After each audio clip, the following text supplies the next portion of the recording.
So if you're an honest person, you'll say, look, my ideals are so-and-so. I don't always live up to it. I try. If you're a liar, you'll say either you don't have those ideals, or you'll lie and say, I do live up to them. The Torah does not demand perfection, because God didn't create perfect human beings. We all have our challenges. What the Torah requires and asks of us is called accountability, which is also for relationships. This is a key thing in relationships.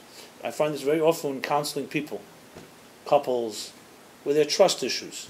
And you'll often find, and I always say, trust is not built on perfection, it's built on accountability.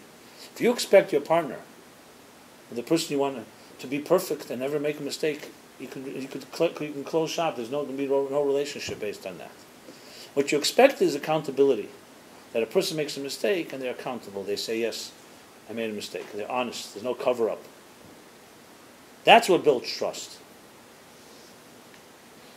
And often people look for that perfection. Oh, I can't trust that person because they didn't do something perfectly. And then you do everything perfectly. So how could you be trusted? And in a relationship, remember, you can't just rely on a contract. In business, you could say we make a contract, we don't trust each other, that's why we have a contract. And the contract is enforceable, and we make sure lawyers, cover all the bases. And that's that. And even then, we know that people get away with all kinds of stuff. Things you can't put everything down on paper.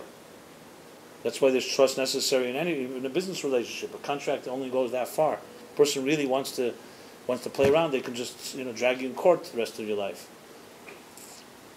But in a personal relationship, let's say spouses, or anything that's really personal, it's not a thing on paper. There has to be an element of trust, and trust is based on accountability. That's what God expects of a person. So it's not perfection.